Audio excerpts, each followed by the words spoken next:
Ladies and gentlemen, welcome aboard the TV Pilot's License Flight number 24 with service to Texas. We ask that you please fasten your headphones at this time, secure your podcasting device, and remember that it may take us a few seconds to get off the runway for takeoff. Wait a minute, we found an opening. We're at the 40, the 35, the 20, the 10. We may do it. Touchdown TV Pilot's License, touchdown TV Pilot's License. Welcome to the TV Pilot's License. My name is Jeff Kurbis, joined by Max Singer, as well as Rich Inman. How are you boys doing today? Oh, you just challenged everything I know about, like, aeronautical engineering. Yeah, I love that we started off with the touchdown. This is a super exciting way to... We're the Chinese weather balloon of podcasts right now. Oh, way to be very topical, Rich. So, Jeff, I have to ask, we are days away from Super Bowl Sunday. You obviously have a vested interest in this weekend's game. How are you feeling? How are you feeling about your Eagles, your Eagles? As far as talking about the birds, I'm feeling pretty good, right? And I know that this will forever be in history, so I'm not going to give my prediction of the game. But what I will say is it has been one really fun season to be a Philadelphia Eagles fan. I am lucky enough to have seen them win a Super Bowl. I've seen them lose a Super Bowl. So, hopefully luck goes on our way. And we all are winners because we get to see Rihanna return to performing once again. Finally. And I am fully prepared for that, as is my wife. But today, boys, we're talking about religion upon itself, Texas football with Friday Night Lights. Woo! That's right. Oh boy, am I ready. Oh, for fuck's sake. It looks like our starting wide receiver is down and we will need to bring in a backup to talk about this week's show. Our guest this week is an LA-based stand-up comic whose brand new solo hour can be seen at the Elysian Theater on April 22nd. Please welcome, at wide receiver, Spencer Turrubiarte. Spencer, thank you so much for joining. I am so happy to be here to talk football. I don't get too many opportunities being in comedy, so I'm just glad that I can finally sit down and reminisce about the good old days. Oh, very nice. Well, Spencer, clear eyes, full pod, can't lose. Absolutely. Unfortunately, I didn't have a great, welcoming Coach Taylor pump-up speech for everyone, but I'm pretty excited to be talking about Friday Night Lights as a whole. But for those of you who may have been joining the podcast just to listen to Spencer chat, or maybe this is your first time, Max, can you tell people a little bit about what this is all about? So here at TV Pilot's License, we break down and analyze the pilot episodes of some of television's most famous, or in some cases, infamous pilot episodes. We figure out how these shows came to be and were greenlit, if they're successful pilots and making us want to watch more, and if we think they can be made today. We've got a whole bank of episodes wherever you get your podcasts, so go back, listen to a show you may know and love, or find something you may have never seen before. And if it's your first time flying with us, then welcome aboard. And if you're just here to listen to us talk about football, go listen to our Ballers episode. Yeah. Somehow, go listen to the Ballers episode. Yeah, just listen to Ballers. This is a Peter Berg-based podcast. It's not a threat. The Berg Boys.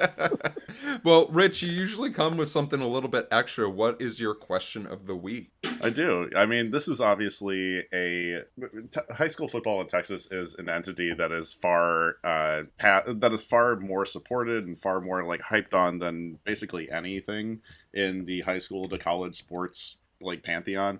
Is when you guys were growing up, when you were in high school, what was the sport that everyone cared about the most in your town? Oh wow, that's a great question. Spencer, as our resident football star, what was the what was it like? What was the sport?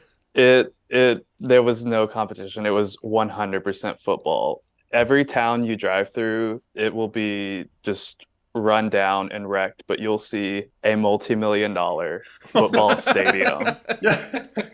There's nothing you town. can tell me. There's no way you can convince me that Texas is real.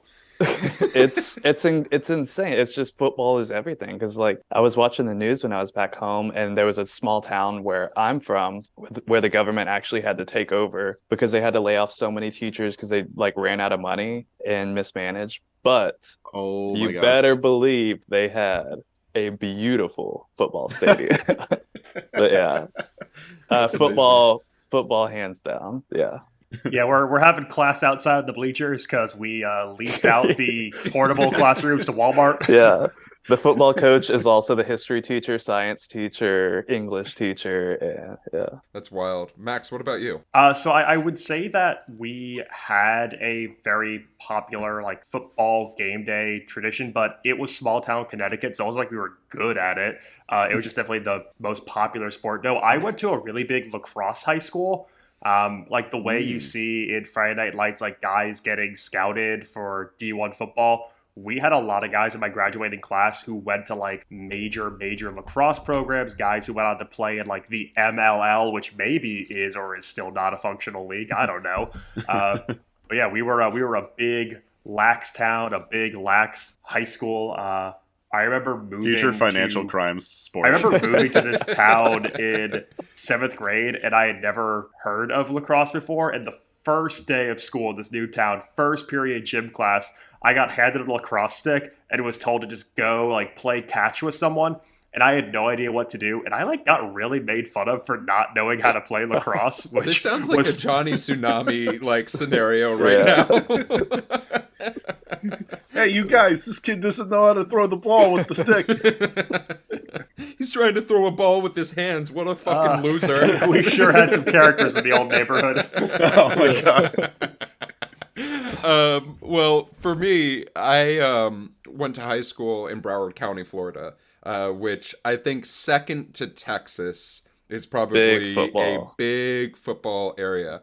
Although I did not play high school football, I did go to tryouts. I decided rowing was a little bit more my speed of a sport. But what helped make that decision very clear was I lined up against a senior who was 6'5" and 290 pounds, who then became the first starting freshman left tackle ever in Notre Dame history. Wow. That was my sign that I should never play football in Broward County. But with that being said, like also went to a really like Florida doesn't get recognized as a basketball state back in like when I was in high school.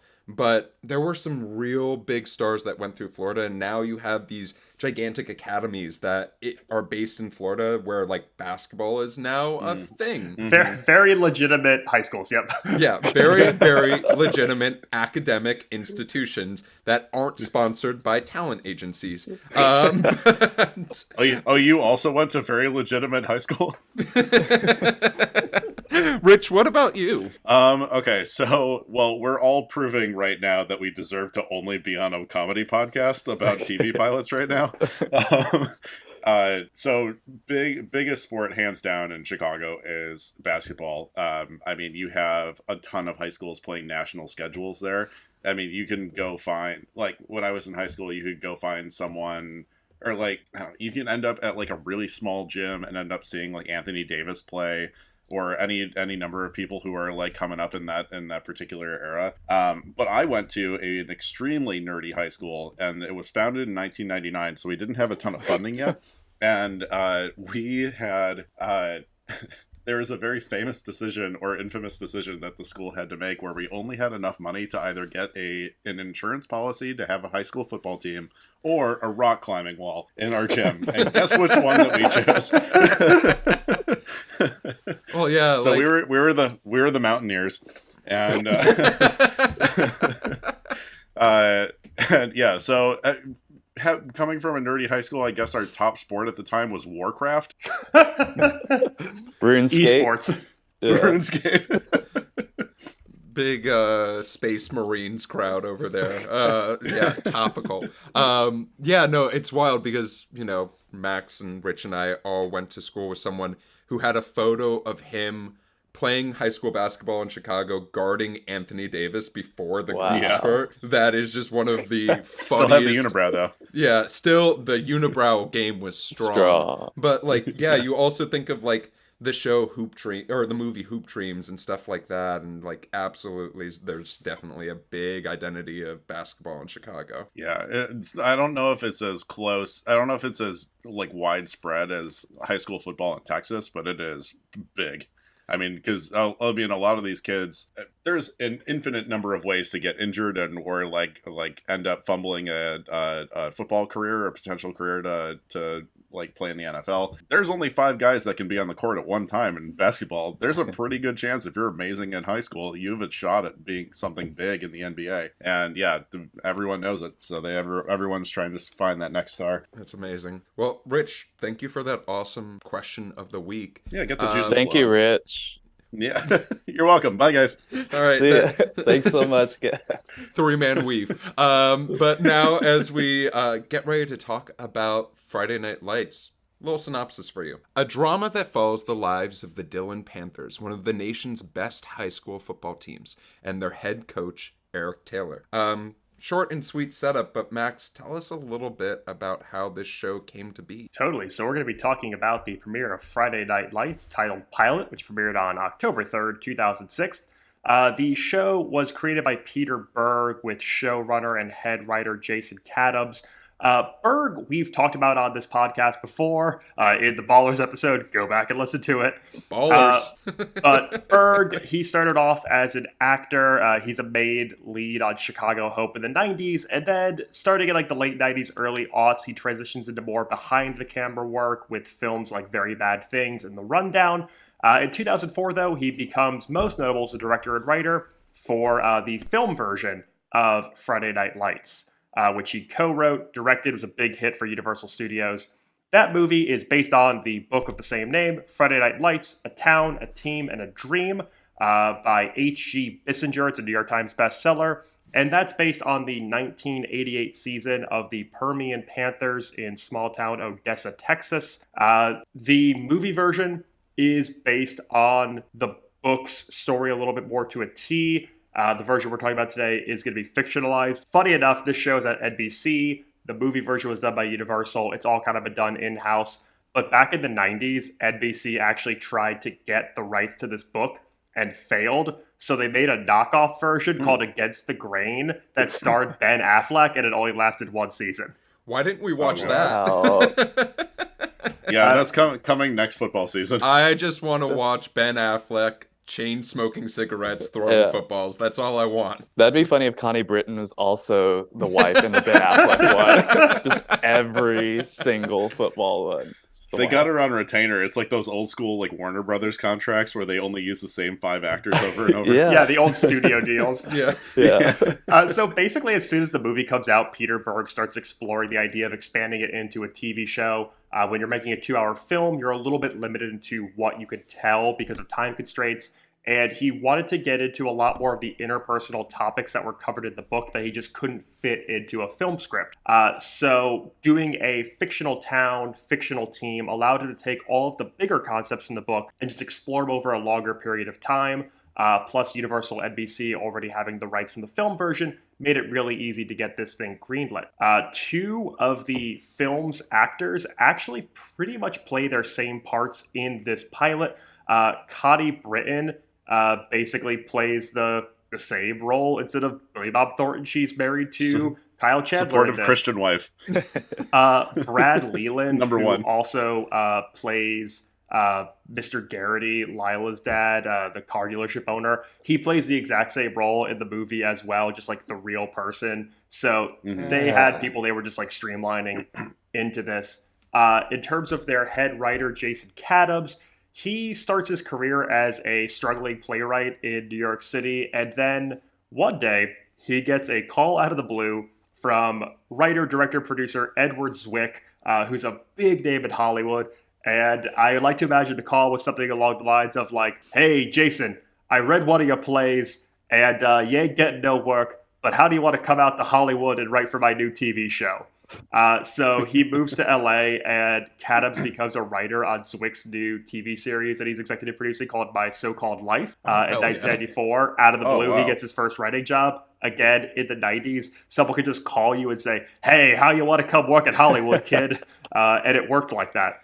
Answer. This is a message to all those kids who want to be writers. Answer every LinkedIn message that Yeah. you get. That- None of them are scams. None of them whatsoever. If you don't recognize a phone number calling you, take it.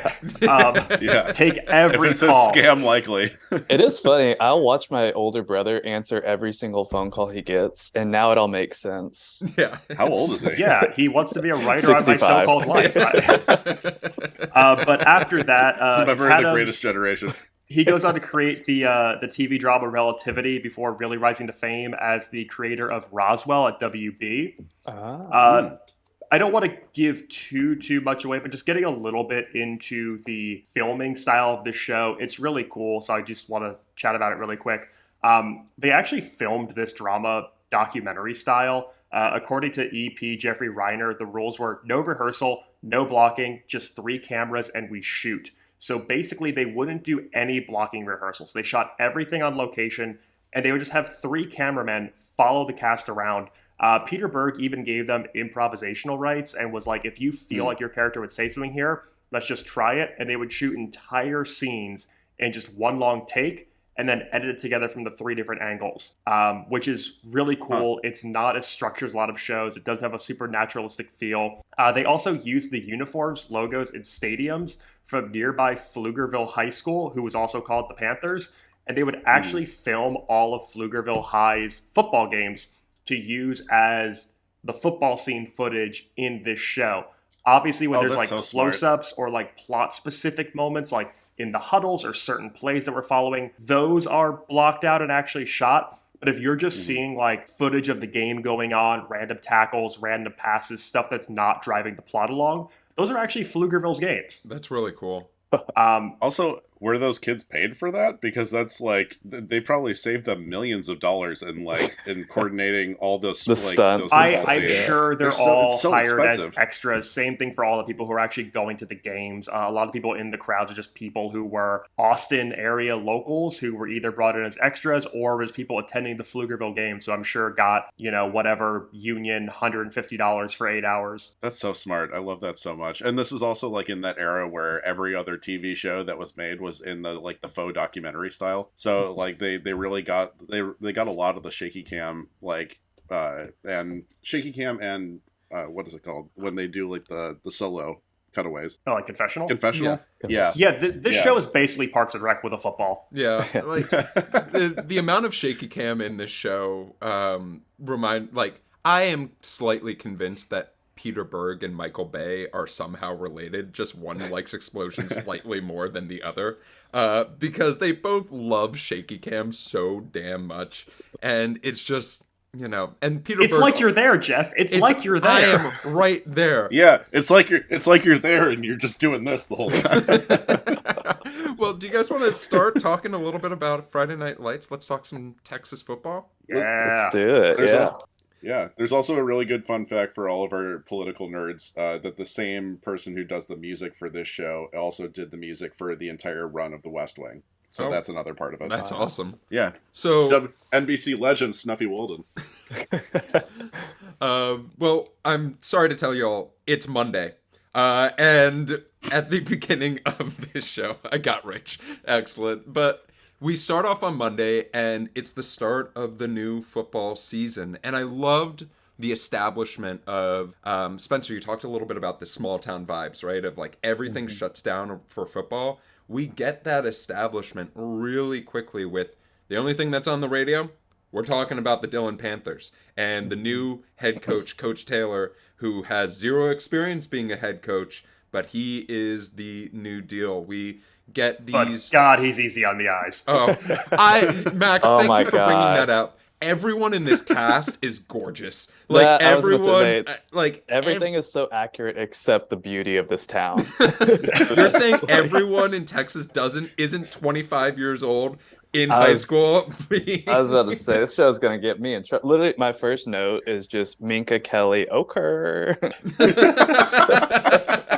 So just a new segment called Hot People Fun Facts. The producers actually thought that Kyle Chandler was too good looking to play Coach Taylor, but then he showed up hungover, having stayed up all night playing cards with his buddies to his audition, and they were like, "Oh, you got the part." Perfect. That's Yeah. amazing. Well, you nailed it. Hot people fun facts. That's the theme. That's definitely a new game for us. But we start to sort of get a picture of everyone's lives and by like small introductions to the team as a whole, right? We see backup quarterback Matt Saracen getting up, living with his grandma, just like trying to make sure that she is taken care of as she's watching infomercials. And he gets picked up by his friend Landry Clark. My first line that I have written down, All-State Jerk Team, is just a grade A line of just great writing where I was just like, hell yeah. But everyone's a little bit different, right? We see also Tim Riggins get up in a very different manner, surrounded by beers. His brother's trying to take care of him as well, but he's also, sharing his home with his girlfriend, Tyra Collette. And you can just tell, listening to the entire thing, that football is really making these people superstars, but also at the same time, they're high school students in the middle of nowhere, Texas, all throughout it. Yeah, you know I love an intro line that sets up everything you need to know about a character, and Landry Clark introducing himself as utterly useless and All-State Jerk Team is up there with some of the best we've had on this show. That's his Real Housewives tagline. Oh my God. But I did really love how at the beginning of the show, to get a very clear idea of the personalities, they used that, we talked about the documentary style. That sort of, having watched more than just one episode, that does sort of escape the show after the pilot. But in the pilot, we do learn a little bit about Tim Riggins at fullback and Jason Street at QB, who's the number one ranked player in the country, who's supposed to be 17 years old. But fun fact about our man Scott Porter, who plays Jason Street, 37. He was 28 years old when this pilot was filmed, and he was the oldest of the high school players or high school actors on this show. Okay, so really quick, let's break down the ranking of who from like most likely high schooler to least likely high schooler of our leads. Oh, okay. So I know the answers of this, but I'm curious. What do you guys think? Who do you think of the main actors? Or let's just start off with the people who are introduced at the beginning. Oh, I don't care about their actual ages. I just care about, can they look like a high schooler? I think the backup quarterback guy who came in, he looks like he could. Zach and Guilford? Jesse, and Jesse Plemons, I could see that. So Jesse Plemons, actually, when this was filmed, was 17 years old. What? So he was, he was the most, him and then Amy Teagarden, who plays Julie Taylor, the coach's daughter, she was 16 years old. When she also looks like an actual child. But was this Jesse Plemons, like, how far after Like Mike was this for him? Because I don't remember when that came out, but that was like the one like childhood role I know him from. Like Mike was probably like 2002 was Like Mike. So wow, yeah. So this is 4 years of difference. Yeah, no, and like that's the interesting part is you can tell the writing on shows like these have to be so well done in the introduction to all these characters, right? Like Smash Williams being this egotistical running back. Who looks like he's about to retire from football. and he's supposed to be, I mean, I know they obviously different name, different character, but he's supposed to be Booby Miles, right? He's the Booby Miles part. He's supposed to be Booby Miles. Yeah, but I thought the same thing, Max. Like when he's in the diner talking about his future plans of like opening up businesses, I was like, this guy's like 45. These are his post-career businesses. Yeah, he's the one opening car dealership. He might be able to take some from his Social Security a little bit early and like not get taxed too much on it. Like this is gonna be fine. I mean, Kyle Chandler looks younger than some of these guys.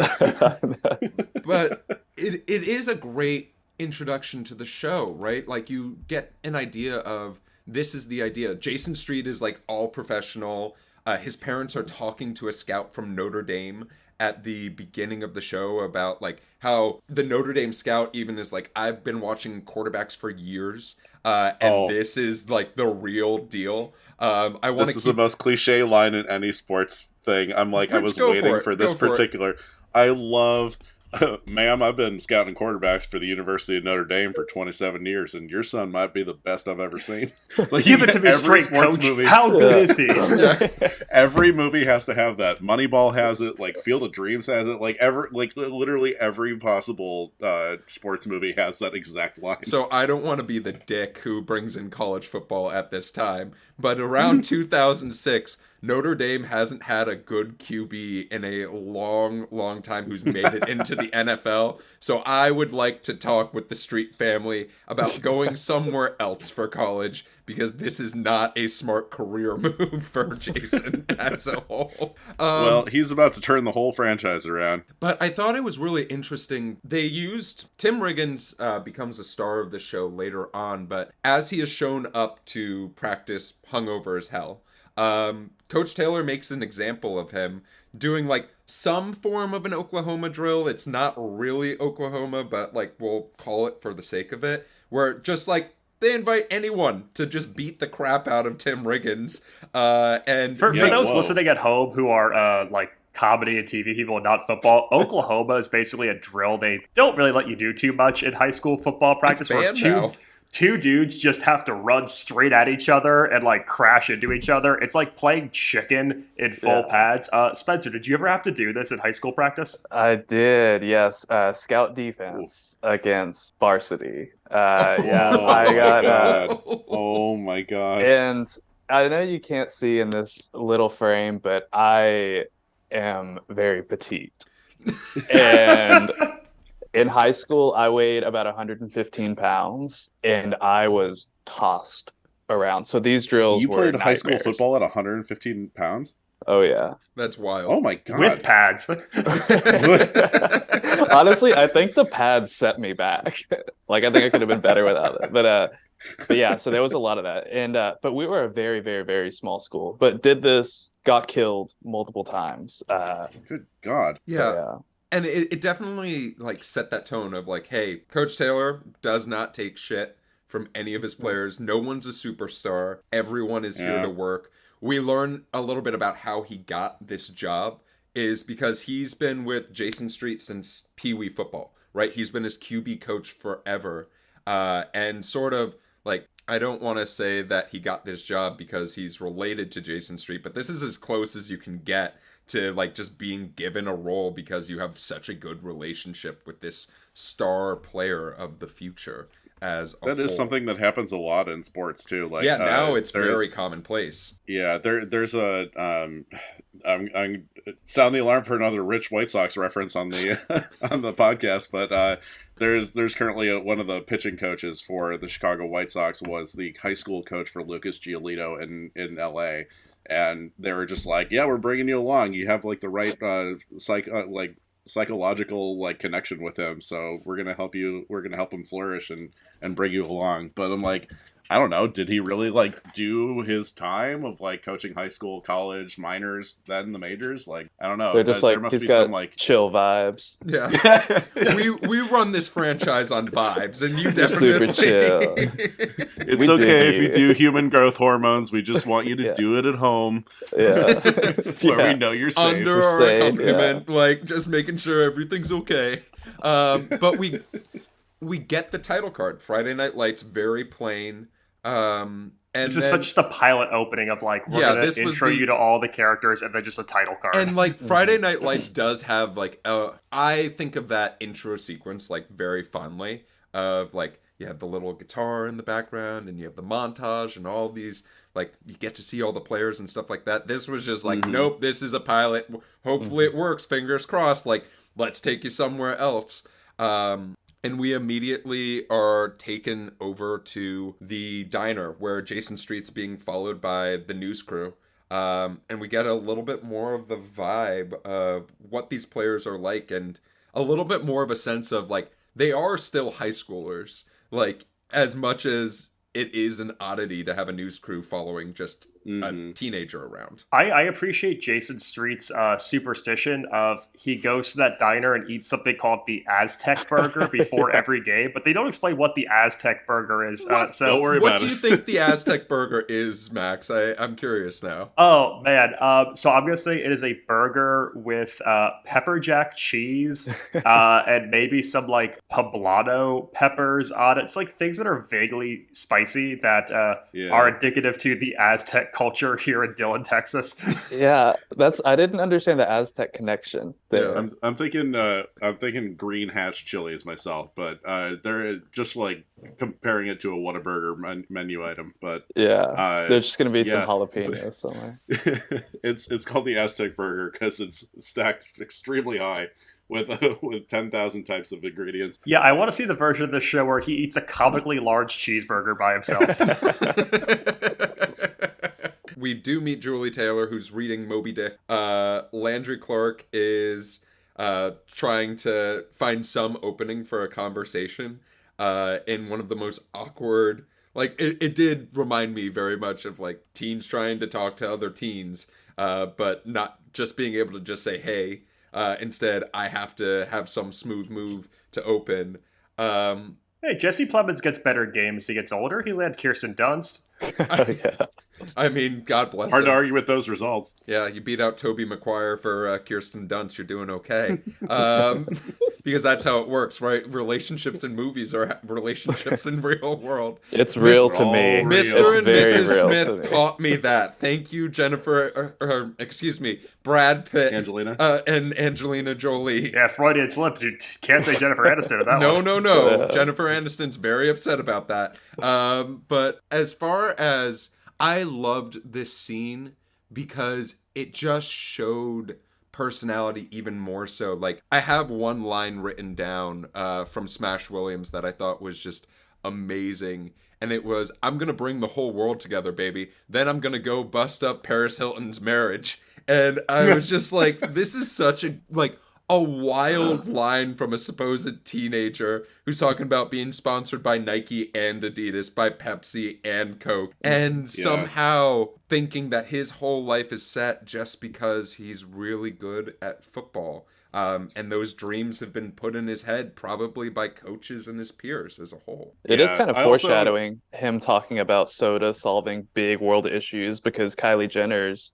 Pepsi commercial ended racism. Solved a few racism. years back. Yeah. He was a forward thinker for sure. Yes. He came up with the ad. It was after all those Oklahoma drills that he came up with the ad. Yes. Rich, what did you think of this scene altogether, though? So much of this show sets up like what's going to happen at the very end of this episode, and it is all just like, it's high school hubris, it is hormones a bubbling, and people putting way too much emphasis on football only, except for the supposedly nerdy coach's daughter who's reading a book that's probably she was told to read like 3 grades ago. Well, there's a fun cut with this too. While we're seeing the players and all of their, as Rich called it, high school hubris, you also get to see Eric Taylor hard at work in his office, and it's that split of like, while the players are like having fun and bonding, like he's in the trenches, he's reviewing game tape, and we get our first introduction to the iconic, the incomparable, the one and only Tammy Taylor, played by Connie Britton, who comes in and is just such a coach's wife, but also like, I like how she like sasses him in the intro, like, did you forget to tell me something? I heard a little rumor about us. Mhm. And it Car turns out dealership. that Eric is, so busy working on this first game of the year that he forgot that he has these like head coach duties now and Too many has to Oklahoma go. drills. Yeah, he's in the Oklahoma drills too, but he forgot to tell his wife they're required to go to the opening of a car dealership, and who boy is she not looking forward to it. Mm-mm. Yeah, I can't imagine why. I just have in my notes Connie Britton, because immediately in this small scene, you like, one, I love Connie Britton, but two, I think in this small scene you really get a great idea of what she is. Yes, she's this supportive figure, but she doesn't take shit. She's not just going to be a wallflower by any means. She is going to be her own independent human being that has moved here to be a part of Coach Taylor's dream. But I think she makes a reference to how to they could move to Alaska. Alaska Yeah. and have a quiet Yeah. life finally.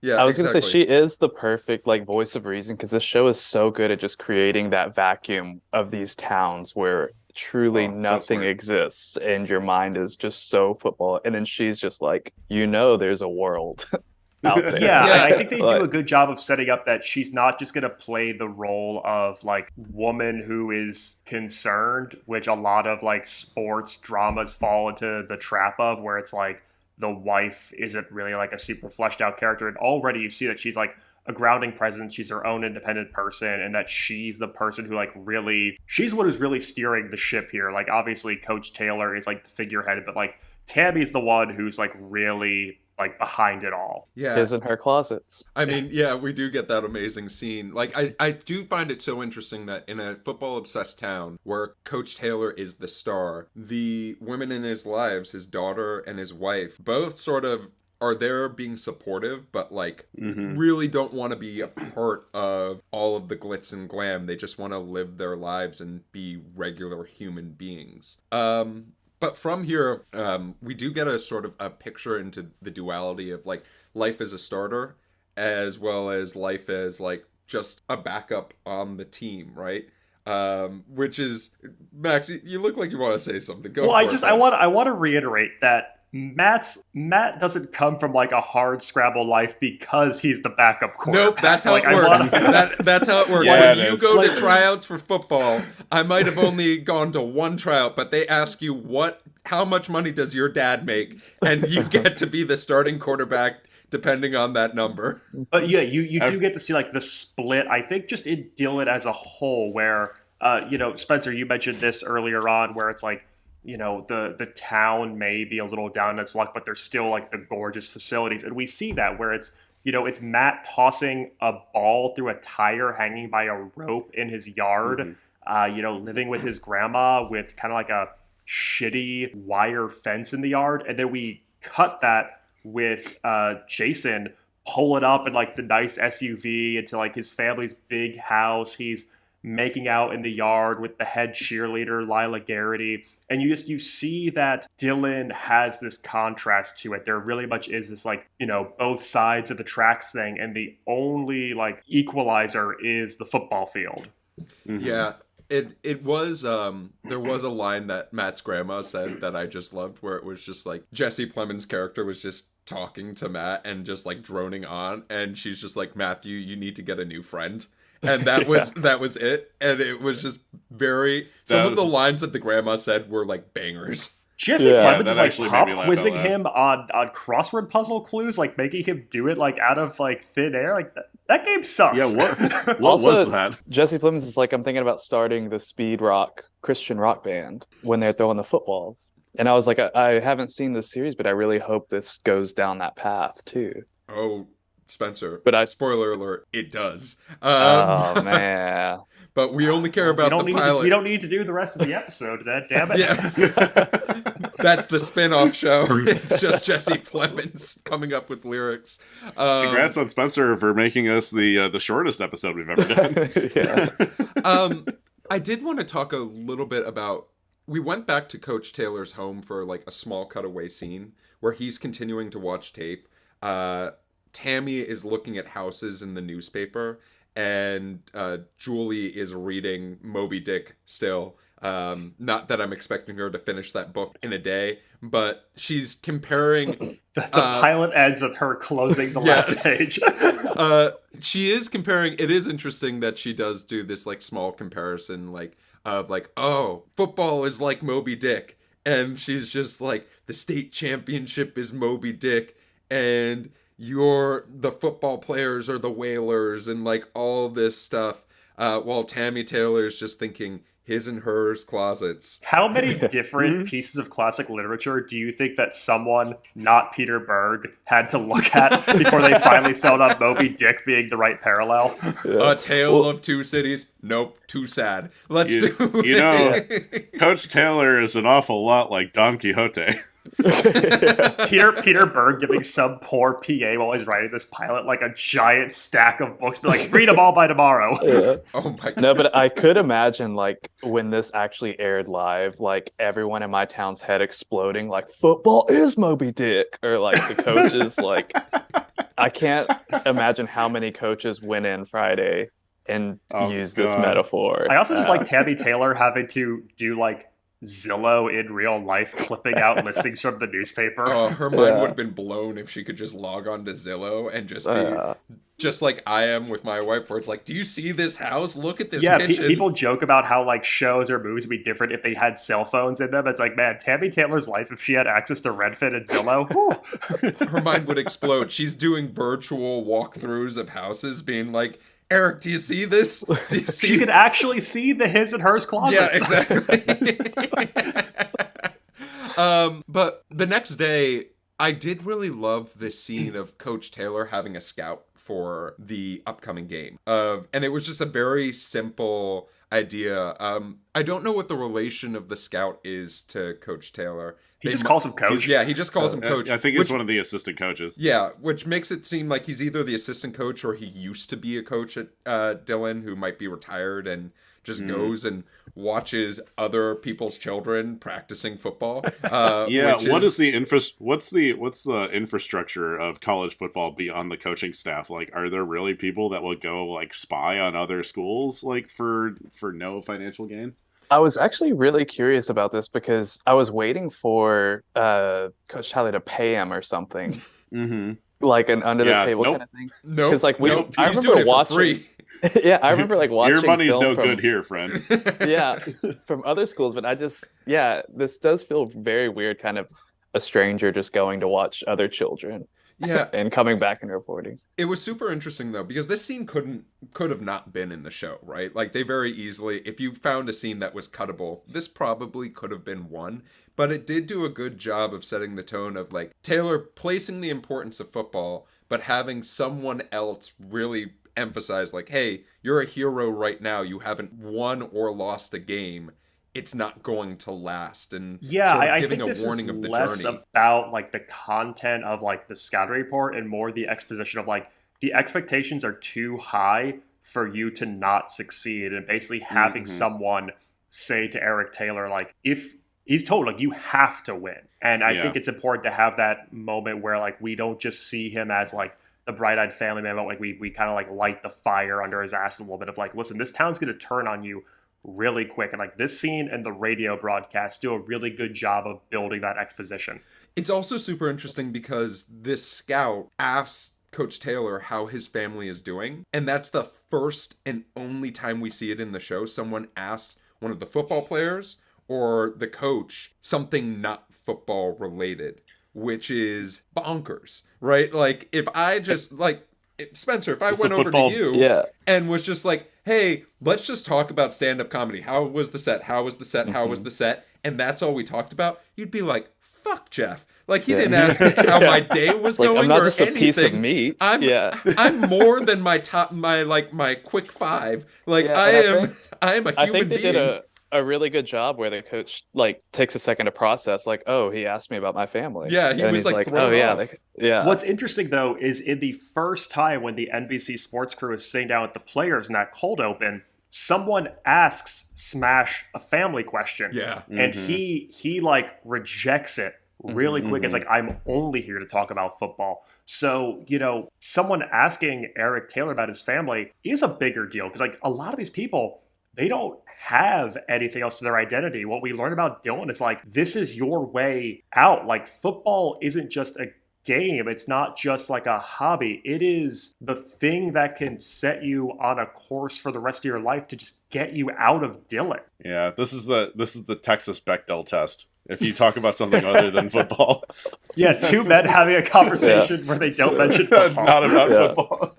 That's great. But in a very opposite scene, let's talk about the car dealership opening, because this scene was gold in so many senses of the word. Like, I think the writers had a blast writing this, but it also gave us a great view of what the town as a whole was like. rather than me just tell everyone what happened in the scene, I would love to hear from each of you.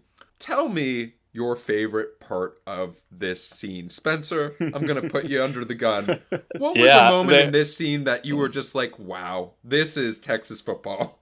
It 100% the two ladies coming up to Connie Britton's character, and you can just visibly see that she does not want to be talking or just even involved with them at all, but commits to their book club. I'd say that's 90% of relationships in those small towns, just like excruciating, like, oh God. And then the mayor, or I almost said governor, the mayor talking to the quarterback after, like, you got to get mean. Like, do you listen to Black Sabbath? Do you listen to early Black Sabbath? Early Black Sabbath. I have that written down, and I was like, this is wonderful. Max, what about you? I love all the cutaways, just everyone in town having an opinion about how this football team should run their offense. I really like the older woman saying to Tim Riggins, "You ever blitz an older woman?" Yeah, that was a great. Yeah, that is written down. I'm like, and then, okay. just a fun fact in here, because they make multiple references to then Texas head coach Mac Brown. He's now the head coach at the University of North Carolina. Mac Brown actually has a cameo as one of the boosters in this scene, which is a really fun little tidbit as well. I could not place where I had seen that guy. He's the guy that keeps talking about, like, you don't need a good quarterback to... Yeah. Okay. Perfect. That's fun. I really like that. Yeah, the older woman hitting on Tim Riggins is truly, like, upsetting. That is very, very 2006 of them to do. But Rich, he's the same age. He's 40. Yeah, Will. He's 40 now. For those eagle-eyed viewers, Will Muschamp is also in there. So they definitely just got the Texas coaching staff, and we're like, you want to come and film for a day, and it will look really cool to your recruits if you're like in this hot new young TV show about football. But I will say, I really enjoyed how this scene just painted the picture of we're at a car dealership opening, and it is the biggest thing in town because the football players are there. And we see I got the ick so badly when you see these 40 and 50-year-old men putting up their hands to show their state championship rings. I also really enjoyed Glory days, baby. Yeah, smash rapping. Do another thing. Yeah, I've done nothing since I won the state championship, but I really enjoyed smash rapping, and I have one line written down. Like Tom Cruise getting Scientological, saying that. That was wonderful. Panda's gonna get diabolical. And I really like the thought of Peter Berg sitting down and writing improv raps for him to just keep going. And we'll pick Peter a couple. Berg turns his hat to the side and starts. I wish I like to imagine that Peter Berg was like, no, this is how the rap's supposed to be, and he goes on stage, grabs the mic, and goes 8 Mile for like a second. This dude is absolutely thriving in Video Village watching this scene. I know it. This really like this scene felt a lot like another Peter Berg specialty that we watched, Ballers.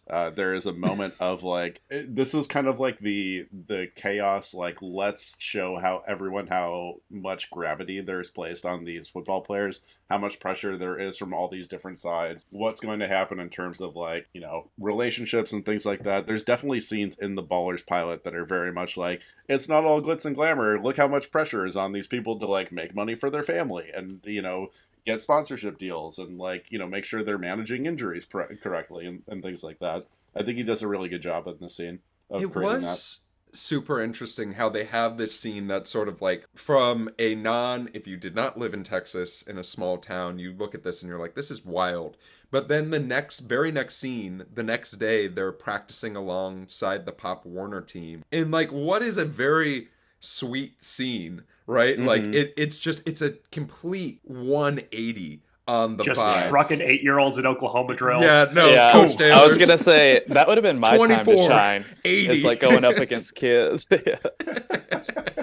But there's a line that Max, I know what your favorite line of this scene was. Would you like to share it with everyone? Oh God! So after they run practice, Jason Street is standing in front of a chalkboard in the locker room, showing the Pop Warner kids the actual Dillon Panthers plays. And it's like, if you learn these plays, you could be as good as us. And a little kid raises his hand and goes, "Mr. Street, do you think God loves football?" And Jason answers, "I think everybody loves football." And then he leads them all in prayer. Yeah, What? it's so funny. Okay. When that little kid raised his hand, I thought he was gonna say, "Are you God?" Like, so, Just like in general. Also, like, okay, you're trying to tell me that a 17-year-old is calling someone son? Like, yeah, no, that's that wild. part really took me out of it. That's absolutely insane. Guys, do we think God loves football? Oh yeah. I mean, the Dallas Let's get it. Jerry Dallas Jones Cowboys. sure thinks so. That's why God's there's a team. hole. There's a hole in hole the in Dallas Cowboy Stadium, so God can watch his favorite team on Sundays. and we also did have Is that a real Jerry Jones quote? Yep. It is like yeah. That is like a that is a thing, very yeah. that is a very real thing. God's team. Whoa. You know, That man is Jerry. psycho. There is nothing wrong with Jerry Jones. Nothing at Yeah. all. I have. We, Too many Yeah. Oklahoma drills. He's from Arkansas. Get it straight, Arkansas. Rich. Yeah, it's been in the news a lot lately. we did have something very similar to that where it was called FCCLA or not FCCLA. It was FCA, Fellowship of Christian Athletes. Oh, yeah. And like after workout or whatever, you'd have like a little mini sermon and prayer. And at the end of each one, I would always raise my hand and say, "Do you think God loves football?" No, I but the think prayer stuff everybody felt loves accurate. football, Spencer. Yeah. So the next day we're up to Thursday. This week is And flying thank by. God they're putting the names of the days of the week on the I screen, because would- I would not have been I able to keep know. track. Yeah, I'd have no idea. So Thursday, that means there's one day left, right? It's pizza day in the cafeteria. That would be funny if that's how they Thursday. moved along is That by the would've lunch been so menu.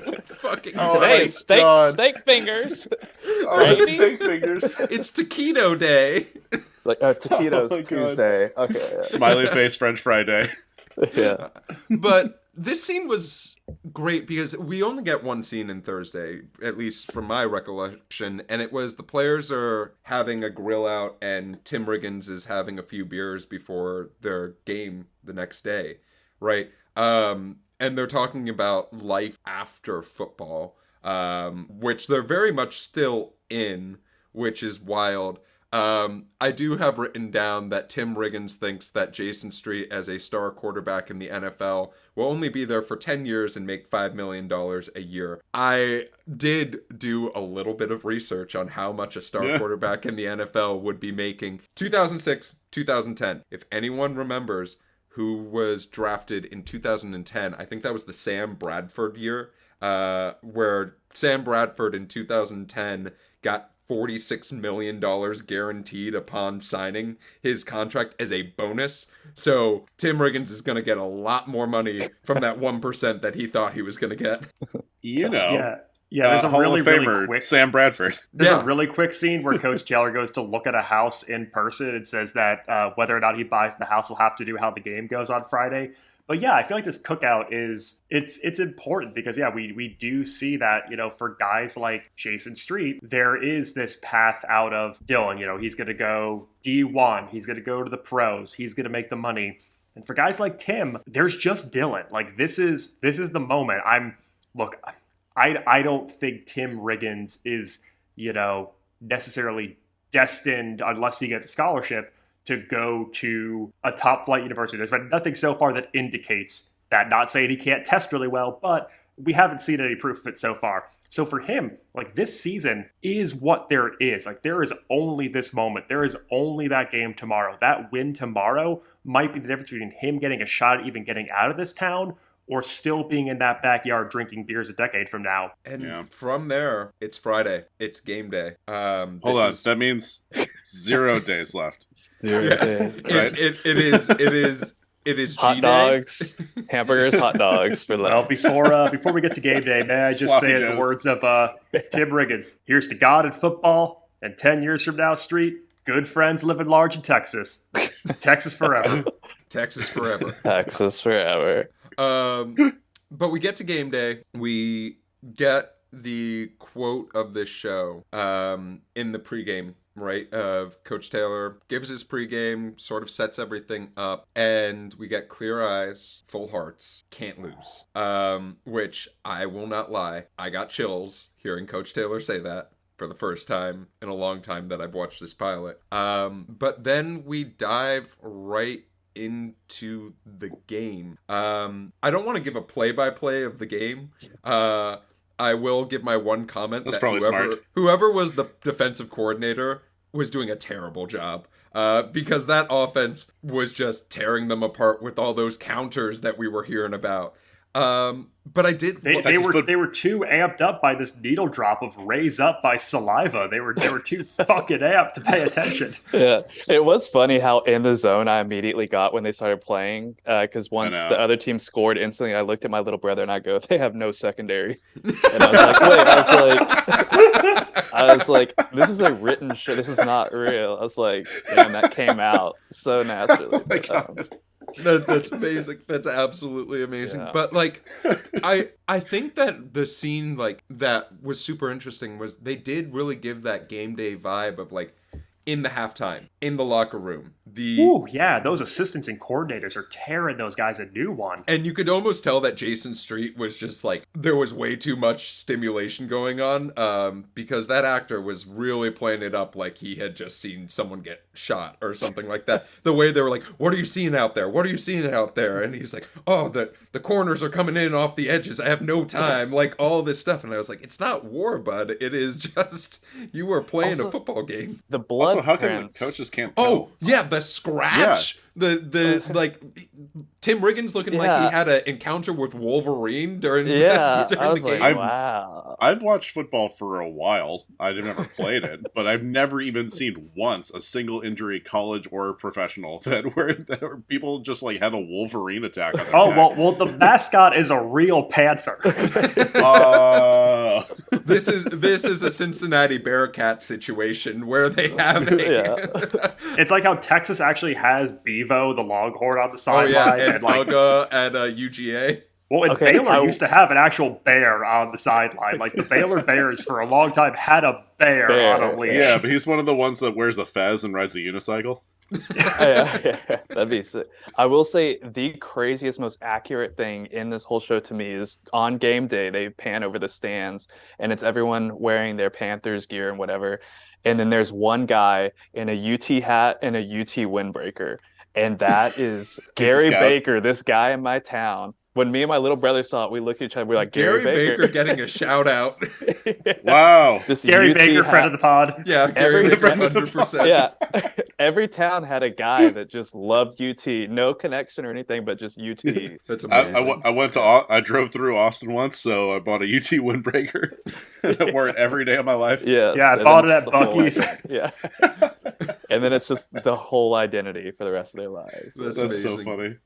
So, just going into the second half of the game, momentum shifts. It was pretty even at the beginning, but the team that the Dillon Panthers are facing takes the lead. And they take a 10-point lead, and Dillon just can't seem to get anything right. But Jason Street starts to lead a drive, only to throw an interception. And for those who have watched this pilot, maybe I'm going to give a little bit of a trigger warning.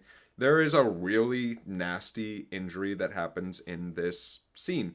And Jason, being a quarterback, probably never learned how to tackle properly. Tackles with his head down and is immediately paralyzed. It is not easy to watch by any means of the word, but I think what this show did was the show focuses so much on football that the moments when it focuses on real life are extremely powerful. And this scene did such a good job of bringing everyone into the reality of this is a human being who is horribly injured because of this tackle. What were your thoughts? What sort of came across when you saw this happen? It didn't look like the injury was that severe when they showed it. I mean, I've never tried to tackle anyone in a football sense or anything like that, but like it didn't look that bad on like first review. But Okay, so maybe I didn't have the sense of community that people do between rival teams in like when I play baseball or anything like that. I think if someone gets injured, I'm not holding hands with the person on another team. It was like I thought that was actually kind of like a nice moment to see that, it does extend beyond like the nature of the game and stuff like that. Like there is like a sense of community and camaraderie among the players, but it's also I kind of stopped watching football because the injuries are horrific, and I like don't enjoy seeing people have like long lasting brain injuries from the sport. So for me it was very much a reality of like, oh, this is what people are forcing their children to do when they're young and like really get into it. And I don't know. It's not a religion I subscribe to. Absolutely. Spencer, what about you? I think you put it perfectly by saying it was basically the first time everything stops and you realize like, oh my God, this is just a game. Like it's just so unimportant in the grand scheme of things. And Rich, I completely agree. Like, I mean, I broke my arm. I got a concussion. Was it worth it? No. If I ever have kids, none of my boys are going to be playing football naturally. But like, yeah, your I don't want been my really kids good since the concussion, though. It's only gotten better. Oklahoma drills. No, but yeah, if I ever have kids, I don't want them to be out there like getting destroyed. No, dude. All for a game like that. But yeah, it's a powerful moment. You spend, the first 30-ish minutes of this pilot building up the legend of this person and also showing what football means to one's life, what it's their ticket to in the future. And this is the moment where we see how in the blink of an eye that can be taken from you. And Jason is someone who did everything right. He had all of the resources to, probably even without football, make a good life for himself. It looks like Jason is someone who would have been successful whatever they wanted to do regardless. And now in a split second, it's not even about, is he going to be an NFL quarterback? Yeah. It's, is this kid going to see tomorrow? Yeah. And it's a real, it's a sobering moment. And it really has a weight over what we've built up to, which is like football's the way out, and now that door may be closed for the person that it was like wide open for moments prior. And from here, I thought Peter Berg did a really good job of showing, hey, the game must go on, but there's also, this child that is potentially paralyzed that has to go into surgery at the same time. And doing the flashing between Jason being in the hospital, getting the clothes and the helmet literally sawed off of his head, going in to get spinal surgery, while the backup quarterback, Matt Saracen, whose own grandmother said, good God, when he went into the game, is set to get his first snaps as the Dillon Panther quarterback. And it was really powerful. Like, you couldn't not be emotionally invested in this scene. And by the end of it, hey, spoiler alert, we love a good Hollywood ending. Matt Saracen throws one hell of a pass after having a sack and then an incompletion. And then I think there was another incompletion. So an incompletion off of his lineman's helmet. Like Matt is so comically small compared to the rest of the guys on this team. Oh, it was a sack, incompletion because he threw it at his own player. Then Smash has a really good play. And then he proceeds to throw the most amazing pass I have ever seen in my damn life to lead 70 yards. Yeah, so they scored 10 points in 3 minutes.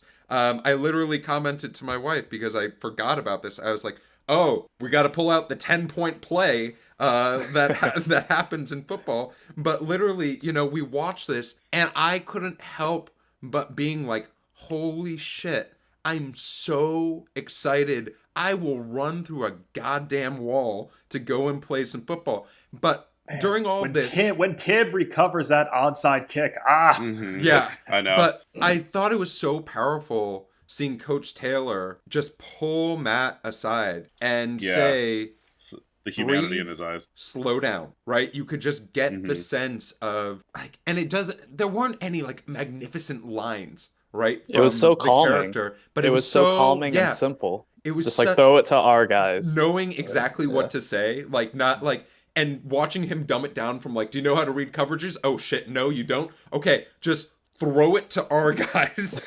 And oh, Yeah. you're hyperventilating. Breathe. And like Yeah. that is And when in doubt, hand it off to Smash. yeah, exactly. Yeah, Like and after all of this, we get that prayer at the center of the field. We watch Coach Taylor go and visit this child who he's been a part of this kid's life for his entire football career to the what we may presume is the end of his football career. Yeah. And that is the end of our pilot.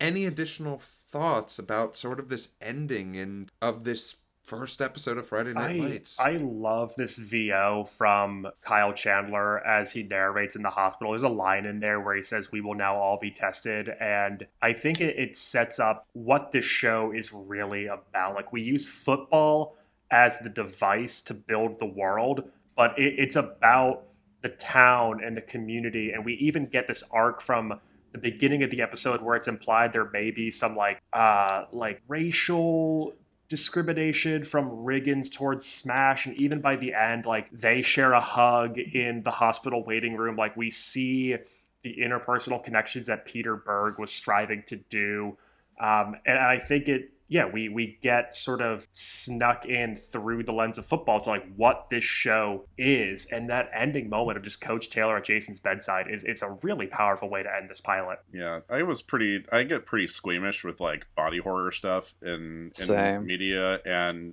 just yeah, I watched the ending and everything like that, but I kind of had to hold my hand up over the them cutting back to cutting back to Jason basically, I don't know, getting his spinal cord fused or something like that in the hospital. I don't know what exactly that surgery was, and I don't know. Oh, this is actually pretty timely right now because we just had a pretty monumental incident involving the Damar Buffalo Hamlin. Bills, Damar Hamlin, and I am wondering if football is now starting to accept a little bit more that the bodily damage is not something that should be worn as like a badge of honor, but as something that should be like, you know, looked out for. And I don't know, it is nice, like it's nice to think that even just in 2006 that the attitude around football has changed a little bit, and that like they will cancel the rest of a high stakes NFL football game because one of the players was injured so severely that they had to send them to the hospital. Like, it was not, you know, it's not okay, number 3's out, number 17 get in there, you're not, you know, you're taking over Hamlin's spot. And, you know, it is nice that you're starting to see that in other sports too. Like, there is that incident of one of the players on the Dallas Stars a couple of years ago having a seizure on the bench, and them having to cancel the game for that. Formula One, if there's like a pretty serious accident, they will stop and cancel the remainder of the race and things like that. Like, it's not necessarily preventing all these things, but it is nice that football is advancing in the way of trying to limit the amount of damage that they're doing to each other and not having that be a glory part of the game. Yeah, and to your point, Rich, like, there was a report that came out yesterday from the NFL that I believe said concussions went up year over year by like 18%. Yeah. And a lot of people were like, holy shit, we're getting more concussions. And it's, no, we're getting more concussions being actually reported. Gone are the days of, like, you know, Spencer, you talked about getting a concussion, right? You're not talking about it as a badge of honor, but like Brett Favre has talked about, oh, I've had like hundreds of concussions, and talks about it like it is like the greatest achievement of his career. But now he's committed welfare fraud. yeah, no, now he's committing welfare fraud to fund stadiums being built in Mississippi. Like, it's really interesting. I think that we are now in a time where football is becoming more of a reality of what it actually does to people, rather than being, it's not just all glory. There are after effects. Max, you talked about it a little bit, but I really was hit by the line, we will all at some point in our lives fall. We will all fall. Spencer, any final takeaways from this last couple scenes? Mainly just kind of going back to the actual game. I was just kind of blown away by the complexity of the offensive plays being run. They were in high school. Bringing it back to Yeah. sports. so it just reminded me of like how I played NFL Blitz or like Madden, just like the craziest plays each time and it working. 7 laterals per play. Yeah, exactly.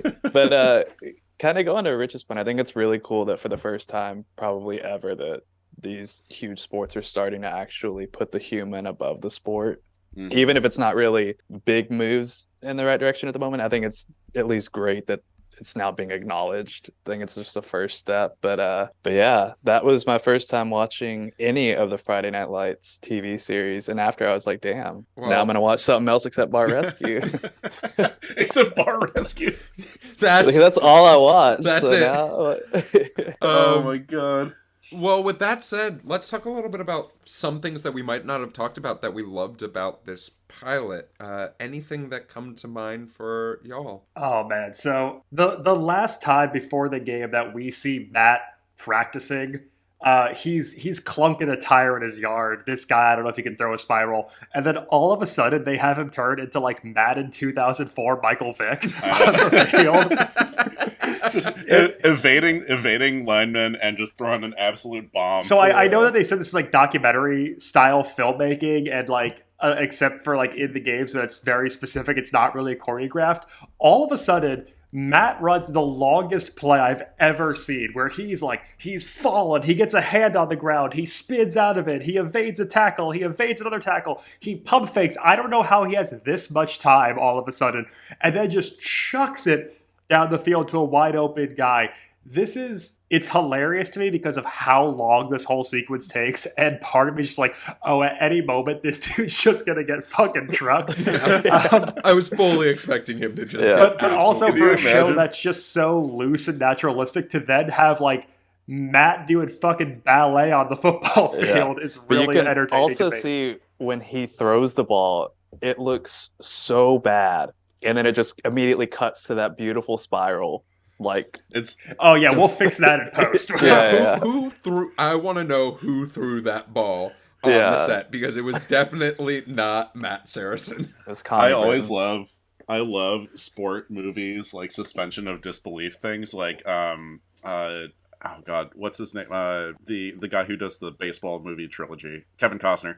Seeing Kevin Costner like in For the Love of the Game, where he is a pitcher, where you are very visibly, you have your face and body shown the entire time, has the worst pitching form I've ever seen, and he's very clearly throwing like 52 miles an hour, and they're like, oh my god, another 101 mile an hour fastball by the veteran pitcher. In the editing bay, they're just filming up the frame rate. Speed, yeah. Yeah, truly. I'm like, yeah, well, yeah, they cannot possibly make it look even remotely realistic, and the fact that the very expertly timed cut from Matt Saracen being here to an absolute bomb 60-yard throw is some movie magic. Anything else that we really loved about this pilot that we just didn't talk about during our review of it? Nah. Well, I will think give. we were pretty thorough. I'll give one thing. I think that I really loved the use of, I don't know who was the voice of the radio and the voice of the game, but I thought that was such a well done thing of giving us the energy of the town in maybe scenes where we didn't get, our car dealership owner or our mayor or our booster just around us at any time. The people talk about New York City being one of the characters on Sex and the City. AM radio is the AM fifth character radio in Friday is Night the Lights. fifth character on Friday Night Lights, and I think that it was so well used to bring up our emotions, make us feel like we were a part of the town as a whole. It only makes me think of the fake sports radio station from King of the Hill. David it's, Palikiali! it's the sports jock and Chad. So, with that being said, any wait a minute moments, any things that you saw in this pilot where you were like, Aside from the Hail my Mary. dear God? Yeah, so we're going to turn it from AM radio to FM radio and talk about music really quick. There's two, it's a very good soundtrack overall, but there's two very, very jarring transitions. So the first one is in the car dealership scene where there's a really hard cut from Yeehaw by Jake Owen into Gold Lion by the Yeah Yeah Yeahs, which is like way too hip of a band to be played in this show. And then the other one is On Game Day, where it's Your Hand in Mine by Explosions in the Sky, an instrumental post-rock band, who I think they go on to be the intro song for this series, if I'm not mistaken. But that hard cuts into Raise Up by Saliva, which I already mentioned, which feels like much more the speed of what these guys would listen to. And it's just like, it's that thing where they're playing really, really cool bands that I just don't, I can't see these players or the people in this town listen to. Like, I can't see the guys who are calling into sports talk to yell about Coach Taylor, like, yeah, you guys listen to that new yeah record. The absolute stranglehold that early 2000s indie rock had on media at that point. Mm-hmm. You could have had the Strokes come in at any moment. Rich, anything got you wait a minute for this pilot? Not in particular. I feel like we covered quite a bit of what I find wrong with the high school football sphere in general. Spencer, anything on your mind? I think I hit all my notes. The only note I didn't hit, it says Connie Britton or Buddy Garrity. Who would you rather? Who would I rather play football with? Probably Connie Britton. Yeah. Same. Who would I rather open a car dealership with? Buddy Garrett. Buddy Garrity. Yeah. Oh no, go ahead. Nah. But I will say we talked a little bit about the ages. Me going through trying to figure out how old some people were and were not in this pilot was wild. And I recommend, if you want to do your own research at home, go ahead and do so. With that being said, we do have an in-flight question today. In-flight questions are brought to us by our audience. You can DM us them, or you can leave us a voicemail. But our in-flight question today, on a scale from 1 to Zachary Levi's Kurt Warner biopic, how Jesus-y is this show? And Spencer, I'm going to shoot it to you. Spencer, I don't know what your religious background is or how religious you are, but you have that first-hand perspective of Texas football. And is Texas football this Jesus-y? Not even joking, I would say possibly more. Yeah. You're gonna you're gonna hear prayers before games, in the locker rooms, lots of prayers. You're gonna have the big game Sundays. You're going to talk about the game at church. Lots of God. So, yeah. I actually wanted a little more representation of God in this show. So. Yeah, he does when love football. When Tim Riggins says the line, let's touch God at the cookout, that kind of gives me an image of like riding dirt bikes with Jesus. And it sort of takes the God level down from like an 8 or so to like a good 6, where it's like, God's not necessarily a religious figure. He's like a cool dude who you toss the pigskin around with and have a couple of brewskis. Yeah, I think they think God is Roger Staubach. Or like Troy 8. Mac But Brown also, at like, this how- time. How does that young child know who Roger Staubach is? Like, there's no way that 8-year-old saw footage of Roger Staubach and is like, wow, That's what a what great you learn quarterback. at Sunday school, is you learn about Roger Staubach and the history of the instead Dallas of colors Cowboys. and shapes, you learn former Dallas Cowboys. That's not far off. I will say they probably were leaning towards Kurt Warner for most Jesus-y, because you have to suspend a lot of disbelief. God is not a St. Louis Rams fan. I'm sorry. And I would say, I just, in the back of my mind, every time they were like, let's pray or let's talk about Jesus, I was just like, could you imagine if there's just one Jewish kid on the team who's just sort of sitting there being like, what am I supposed to do? Do I put my head down? I guess another year of not saying anything. Yeah, I guess like when they're talking about Jesus Christ, I'll just be like, next year in Israel, and then we'll go from there. But thank you for that in-flight question. Let's talk a little bit about the legacy of this show. So this show had 5 seasons and 76 different episodes. As far as viewership of the show, based off of its timing, it was in a weird slot. Like, it sort of played around with like Fridays and Sundays, and like there were some. You can't put it on Fridays. That's when the football is. Oh, well, Max, I'm glad you brought that up. Because they tried airing this show in the UK. And they showed the pilot episode. And just to give you an idea, the average viewership in the US for the first 2 seasons was 6 million viewers. One of the lower ones of one of the more successful shows that we've talked about, at least in the zeitgeist. But here's a question for everyone. How many people watched the premiere episode of Friday Night Lights in the UK? 6. Okay. Rich. They made a show about football. Rich, go for it. That's not a number, That's Rich. not a number. That's a statement. I thought you were going to continue. How many people watched? 500. Okay, and Spencer. I'm gonna say 6,000. Ooh. 26,000 people watched the premiere. Now, the reason why is at the same exact time it was premiering, there was a football match in the soccer sense against Barcelona and Liverpool at the exact same time. So everyone was watching that. Yeah, no shit. The show was syndicated on a few different networks, ABC Family, Bravo, and Teen Nick. If you have any curiosity about production of this show, DirecTV actually has a super interesting relationship with the show continuing on because NBC really didn't want to pay for all of it. But then DirecTV came in and were like, we'll pay for some of it, and then we can get some exclusive syndication rights along with that.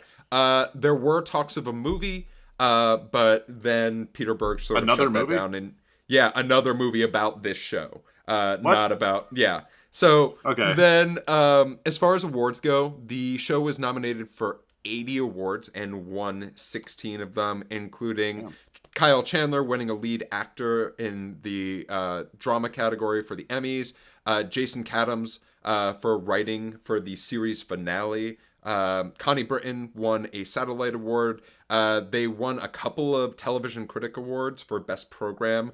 Amy Teagarden won a Young Hollywood Award, but my favorite award is State. They won State. Very close, Max. They won a Star of Texas Award from the Texas Film Hall of Fame. No shit. For excellence in production. So man, big time pandering there. So Texas forever.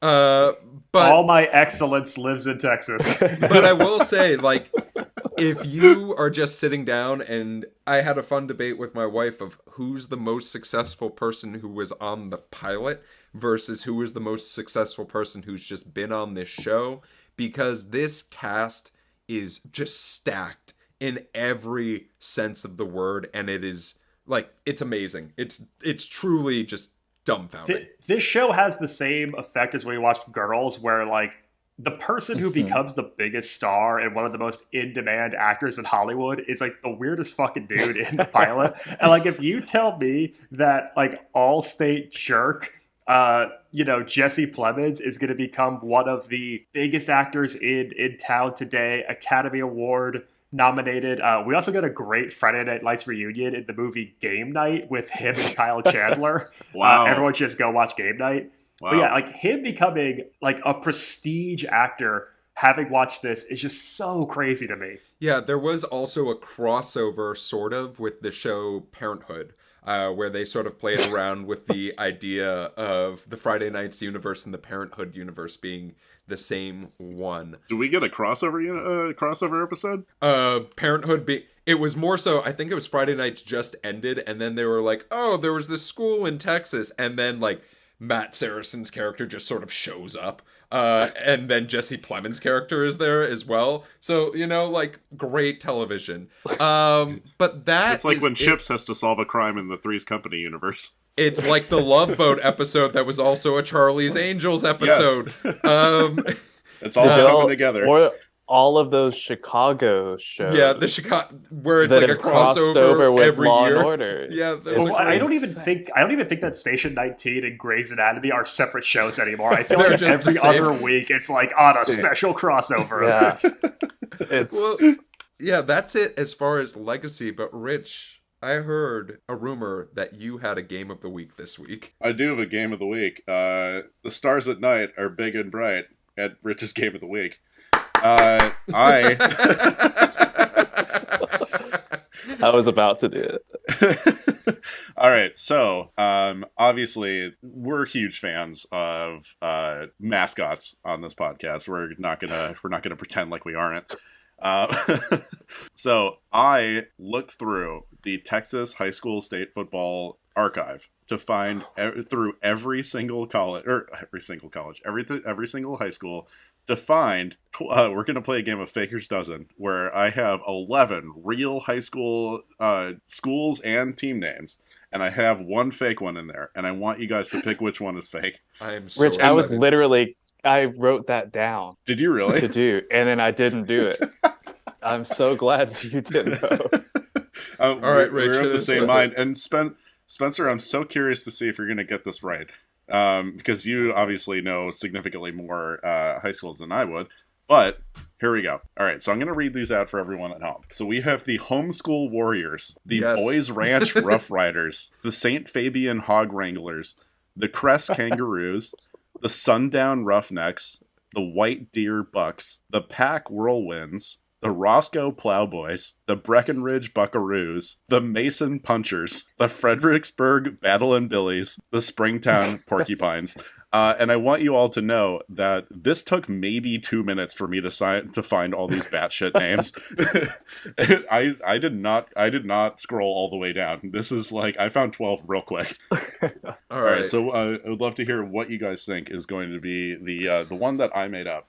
I mean, Rich, I love you to death, but Homeschool Warriors has to be real. Because that's just too good. Homeschool Warriors. Tim Tebow was definitely, if he lived in Texas, that would have been the team he was on. But I am going to go with the Breckenridge Buckaroos. God, this list is so good. I'm going to say Springtown Porcupines only because it's the one at the end. What do you think, Spencer? He played 11 of these teams, so he knows. Spencer's trying to remember like the 2008 season. They're all in the same conference. Yeah, I was a big Boys Ranch Rough Rider, but man, holy cow! I'm gonna have to go with the Roughnecks. All right, so.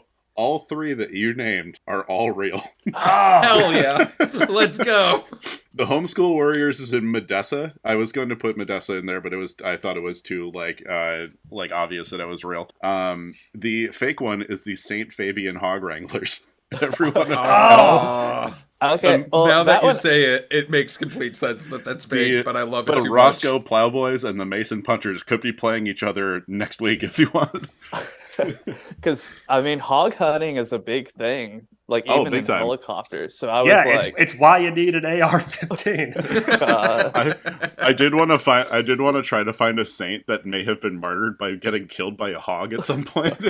And my research did not find one, but Speaking of I thought was the funniest name. Speaking of AR-15s, I just found out that there's a child size AR-15, and it's called the JR-15. Oh, no. I just found my wait a minute moment of the show. There were way too few guns in this show for it to be based in Texas. Sure. And not enough 10-gallon hats for my liking. Rich, thank you so much for your game of the week. I think that was the first game of the week that no one got it right, which I'm very impressed All right, let's go Kangaroos. All right. Let's go Kangaroos. Well, our plane is coming to a land. We're about to touch down. But before we can do that... you said touchdown. Before we can do that, I have two questions for each of you. Do you think this show could be made today? And would you continue watching this version of the show? Spencer is our guest. After you. I think if it was made today, I would truly love to see this show as an actual reality TV show that follows. I would think that would be incredible.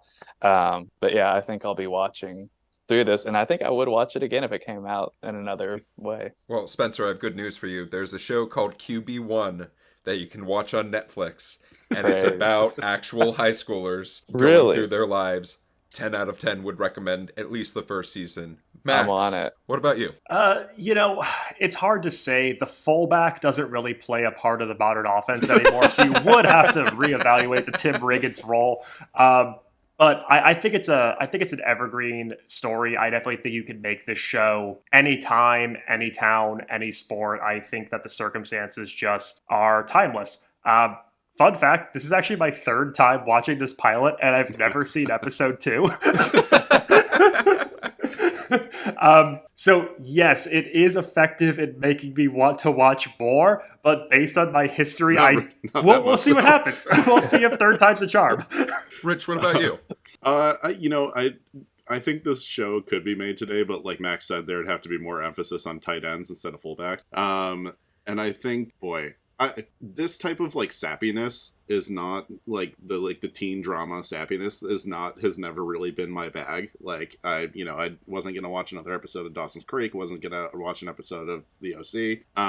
But I think it could definitely keep going. This is the fascinating thing about this show is that it got kind of cut in half by the writer's strike of 2008, and there is like a pretty sizable rift in the show where it ended up, like those last 3 seasons. And this was not an NBC show through and through, and it's weird that during the research that I did for this show that it was critically acclaimed, but it wasn't that popular, because I remember this being exceptionally popular. So I don't really know. I don't know where that came from, but I'm gonna watch episode 2. This is not. I'm super curious. Well, number one, they also didn't say if Jason Street was actually paralyzed, so I'm gonna like just watch for that. I'm here for medical report. updates. Well, I put a lot of money on the Dillon Panthers this year. And as far as myself, this is not the first time I have watched this pilot. I have watched this show through many times. Because I think you made it farther than me. Yeah.